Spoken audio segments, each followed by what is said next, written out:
থাকো, যাও যাও যাও, থাক।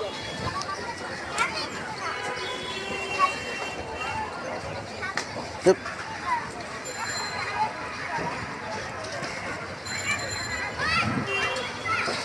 তুমি সাদা কিন্তু তোমার বাচ্চা লাল, কারণটা কি? বন্ধুরা, ভিডিওটা এক সপ্তাহ আগের। আমি প্রথম যখন খবর পেলাম ওদের, গিয়ে শুনি ওর 6টা বাচ্চা ছিল, কিন্তু আমি পেলাম 4টা। খাবা কিছু, যাই হোক, খাবা? দুটো খাবা? আগেই শেষ। ওই 4টাকে একটু দেখভাল করার সুযোগ পেলাম কয়েকদিন মাত্র। এরপরে একদিন হঠাৎ গিয়ে দেখি দুটো বাচ্চাকে বড় একটা কুকুর কামড়ে দিয়েছে, এবং তা প্রায় মরার মতো। কিন্তু ট্রিটমেন্ট চলছে, সবাই দেখাশোনা করে।